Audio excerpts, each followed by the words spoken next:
Yo, you guys, this is Blacklist of the Abyss, and you're watching my review for Fairy Tail Chapter 371. And in this chapter, we see Fairy Tail getting destroyed. However, as predicted, no one in Fairy Tail is dead. Franmouth starts getting a bunch of different readings of different magic signatures and stuff like that. So clearly there are a lot of people still alive, and this soldier comes in and reports that they see three people. So they're wondering, like, three people. Well, why? But there are many more signatures than that, many more readings. So why are there only three? Then we see the three things. I keep calling them people, but the three things are Happy, Charles, and Panther Lily.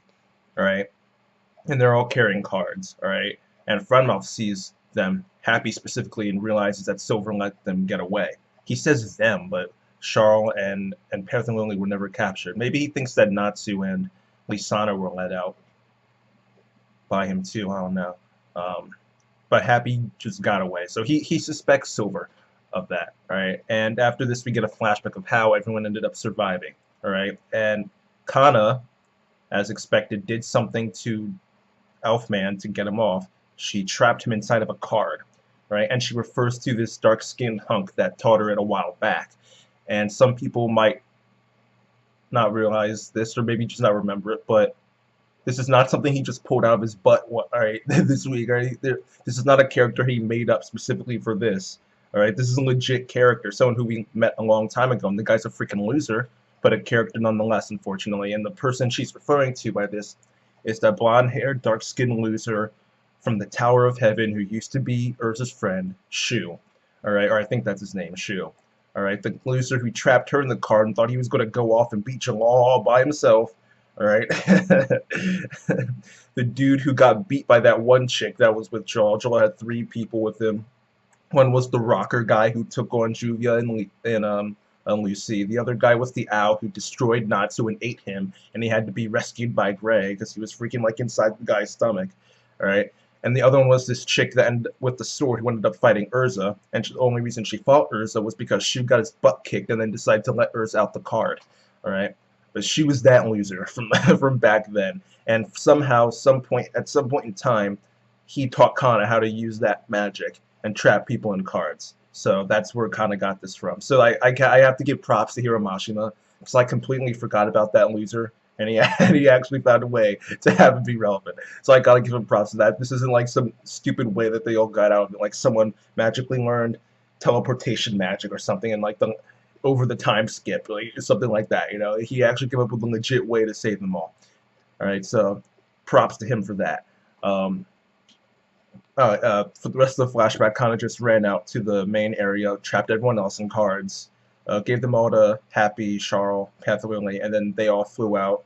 Their plan was to go escape the guild and invade Tartarus at the same time, invade the cube at the same time.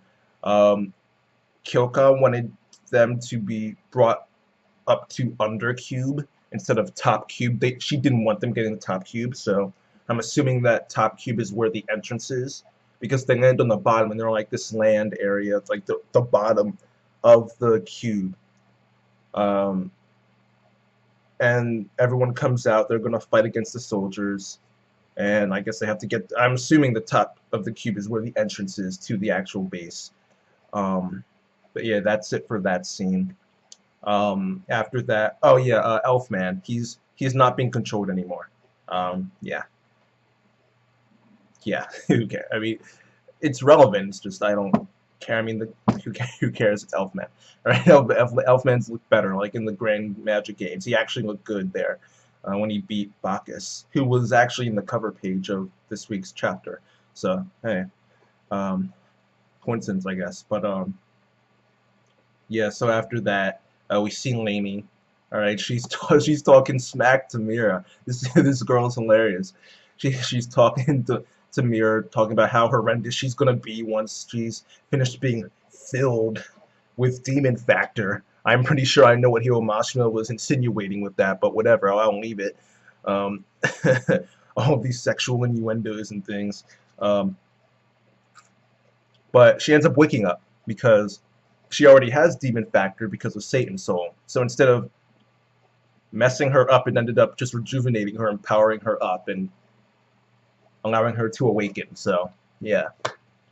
Mirror breaks out. Kyoka decided to go use Erza, take advantage of the fact that she's a hostage, and use her to get Fairy Tail back down. But Natsu and Lisana have already gotten to her, so they come out of nowhere and grab Kyoka, and Erza comes out from the back. The one guy who was guarding her got beat.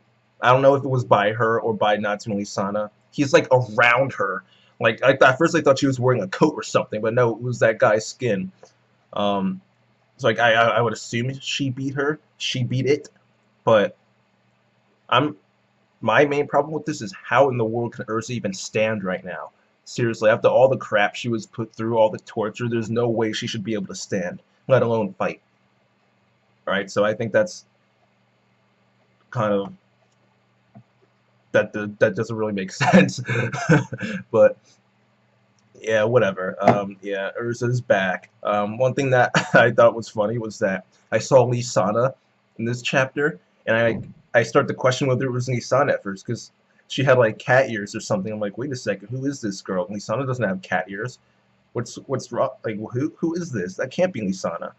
Then it took me like 3 minutes to realize, oh yeah, she has transformation magic. I completely forgot. She barely ever uses it, and she barely does anything. So I forgot what kind of magic she actually had.